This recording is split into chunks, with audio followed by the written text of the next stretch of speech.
আসসালামু আলাইকুম। ছোট্ট একটা ভয়েস নিয়ে আসলাম। আসলে এই যে আমাদের দেশে দুর্নীতিগুলি চলতেছে, ঠিক আছে, শত শত বাচ্চা, শত শত মানুষ যা আহত হয়েছে, নিহত হয়েছে, এই দায়ভারটা কে নেবে? এই দায়ভারটা কি কেউ নেবে? নেবে না, ঠিক আছে। তো এই যে একটা পাইলট মারা গেছে, শত শত বাচ্চা মারা গেছে, শত শত মানুষ আহত হয়েছে, ঠিক আছে। কিছু কিছু বাচ্চারা আছে এখনও পরিচয় পায়নি, তাদের বাবা মা কোথায় তারা জানে না, ঠিক আছে। তো সবাই বলতেছে যে এই প্লেনটা একটা জং পড়া প্লেন, এটা এখানে কেন আসলো? আসলে কথা ঠিক, এটা এখানে কেন আসলো? আমি মনে করি যিনি প্লেনটা চালাচ্ছিলেন তার কোনো দায়ভার নাই। কেননা তাকে যে বলেছে যে এই প্লেনটার জন্য, এই প্লেনটা যেন চালায়, তাকে ধরা উচিত। সে তো জানতো এই প্লেনের সমস্যা আছে, জং ধরা একটা প্লেন। সে কেন বলল যে এই প্লেনটা চালাতে হবে? আমি মনে করি তাকে ধরা উচিত। এই কথাটা কি কেউ মাথায় আনছেন? সবাই তো বলতেছেন যে হ্যাঁ, জং ধরা প্লেন চালাইছে, এটা কি প্লেন চালানোর জায়গা? না, জায়গা না।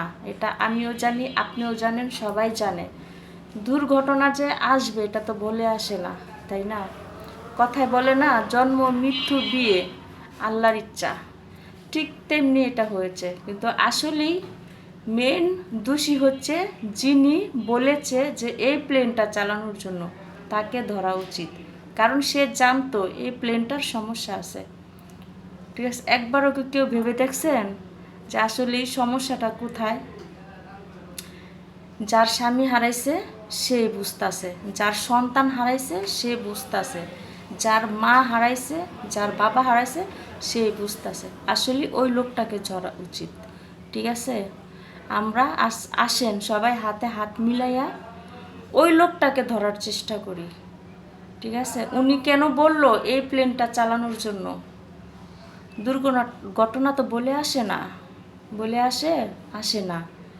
তো আসেন সবাই সবার জন্য দোয়া করি, সবাই সবার পাশে থাকি, যাদের রক্তের প্রয়োজন তাদেরকে রক্ত দিয়ে আসি, ঠিক আছে।